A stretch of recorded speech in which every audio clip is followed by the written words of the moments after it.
युद्धकांड 125वां सर्ग। हनुमान जी का निषाद। आप भरत जी को श्री राम के आगमन की सूचना देना और प्रसन्न हुए भरत का उन्हें उपहार देने की घोषणा करना। भरद्वाज आश्रम पर उतरने से पहले विमान से ही अयोध्यापुरी का दर्शन करके अयोध्या वासियों तथा सुग्रीव आदि का प्रिय करने की इच्छा वाले शीघ्र पराक्रमी रघुकुल नंदन श्री राम ने यह विचार किया कि कैसे इन सब का प्रिय हो। विचार करके तेजस्वी एवं बुद्धिमान श्री राम ने वानरों पर दृष्टि डाली और वानर वीर हनुमान जी से कहा, कपि श्रेष्ठ, तुम शीघ्र ही अयोध्या में जाकर पता लो कि राजभवन में सब लोग सकुशल तो है ना। श्रृंगवेरपुर में पहुंचकर वनवासी निषाद राजपूत से भी मिलना और मेरी ओर से कुशल कहना।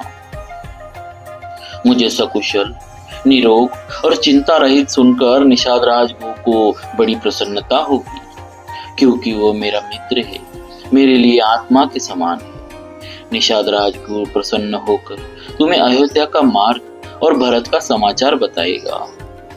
भरत के पास जाकर तुम मेरी ओर से उनका कुशल पूछना और उन्हें सीता एवं लक्ष्मण सहित मेरे सफल मनोरथ होकर लौटने का विचार बताना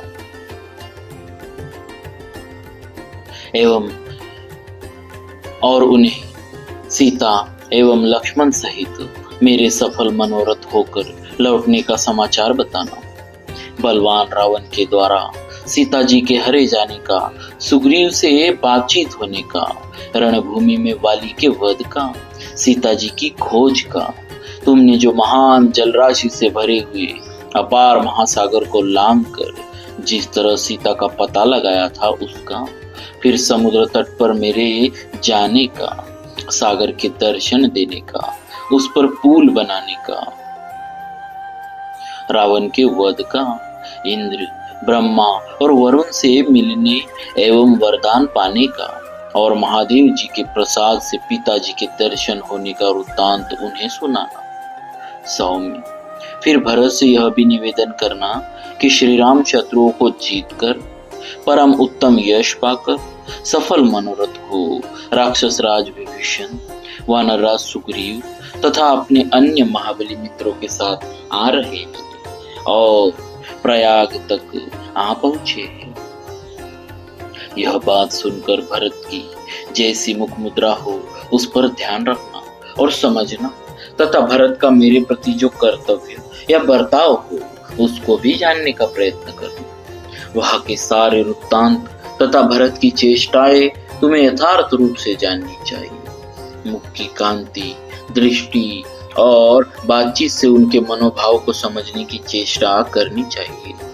समस्त मनोवांछित भोगों से संपन्न तथा हाथी, घोड़े और रथों से भरपूर बाप दादों का राज्य सुलभ हो तो वह किसके मन को नहीं पलट देता।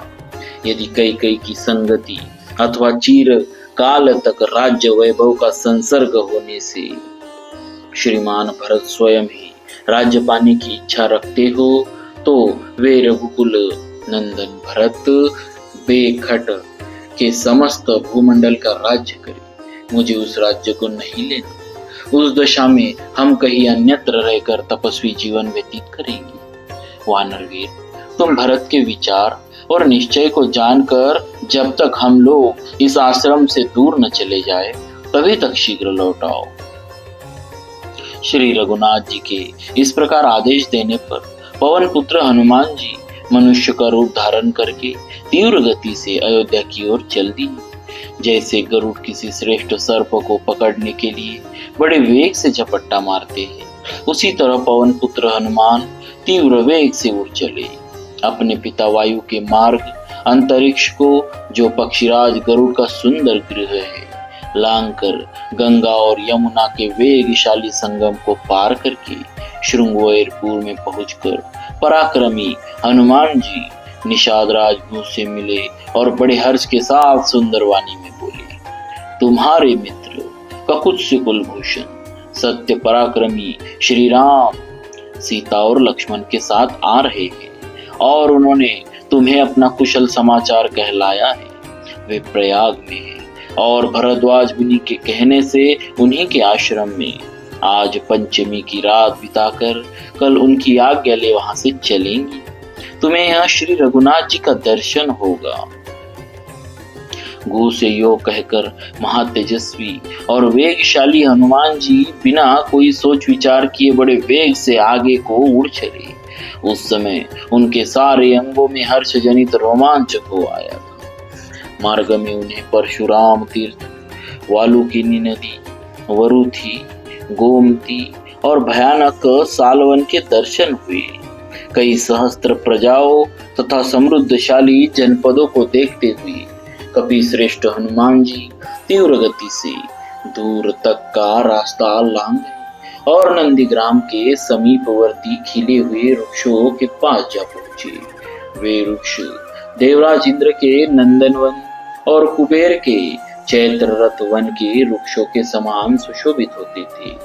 उनके आसपास बहुत सी स्त्रियां अपने उन पुत्रों और पौत्रों के साथ जो वस्त्राभूषणों से भली भांति अलंकृत थे विचरती और उनके पुष्पों का चयन करती थी। अयोध्या से एक कोस की दूरी पर उन्होंने आश्रमवासी भरत को देखा, जो चीर वस्त्र और काला मृग चर्म धारण किए दुखी एवं दुर्बल दिखाई देते थे। उनके सिर पर जटा बड़ी हुई थी, शरीर पर मैल जम गई थी। भाई के वनवास के दुख ने उन्हें बहुत ही कृश कर दिया था। फल मूल ही उनका भोजन था। वे इंद्रियों का दमन करके तपस्या में लगे हुए थे और धर्म का आचरण करते थे, जिस पर जटा का भार बहुत ही ऊंचा दिखाई देता था। वलकल और मृग चर्म से उनका शरीर ढका था। वे बड़े नियम से रहते थे। उनका अंतःकरण शुद्ध था और वे ब्रह्मर्षि के समान तेजस्वी जान पड़ते थे। श्री रघुनाथ जी की दोनों चरण पादुकाओं को आगे रखकर वे पृथ्वी का शासन करते थे। भरत जी चारों वर्णों की प्रजाओं को सब प्रकार के भय से सुरक्षित रखते थे। उनके पास मंत्री, पुरोहित और सेनापति भी योग युक्त होकर रहते और गेरुए वस्त्र पहनते थे। अयोध्या के वे धर्मानुरागी पूर्ववासी भी उन चीर और काला मृगचर्म धारण करने वाले राजकुमार भरत को उस दशा में छोड़कर स्वयं भोग भोगने की इच्छा नहीं करते थे। मनुष्य देह धारण करके आए हुए दूसरे धर्म की भांति उन धर्मज्ञ भरत के पास पहुंचकर पवन कुमार हनुमान जी हाथ जोड़कर बोले, देव, आप दंडकारण्य में चीर वस्त्र और जटा धारण करके रहने वाले जिन श्री रघुनाथ जी के लिए निरंतर चिंतित रहते हैं, उन्होंने आपको अपना कुशल समाचार कहलाया है और आपका भी पूछा है। अब आप इस अत्यंत दारुण शोक को त्याग दीजिए। मैं आपको बड़ा प्रिय समाचार सुना रहा हूँ। आप शीघ्र ही अपने भाई श्री राम से मिलेंगे।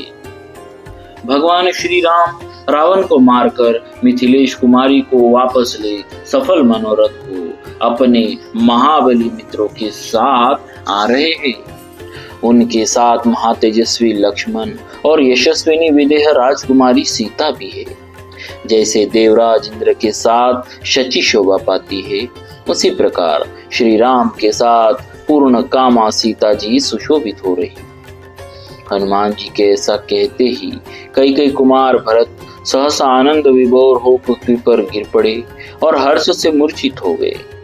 तत्पश्चात 2 घड़ी के बाद उन्हें होश हुआ और वे उठकर खड़े हो गए।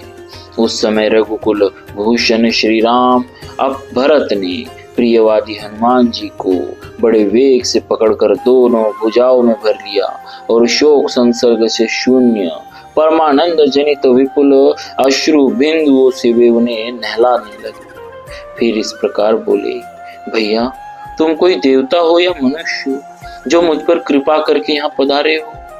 सौम्य, तुमने जो यह प्रिय संवाद सुनाया है, इसके बदले में तुम्हें कौन सी प्रिय वस्तु प्रदान करूं?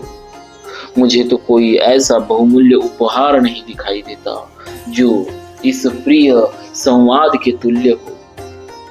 तथापि मैं तुम्हें इसके लिए 1 लाख गौवे सौ उत्तम गाव तथा उत्तम आचार विचार वाली 16 कुमारी कन्याएं पत्नी रूप में समर्पित करता हूँ।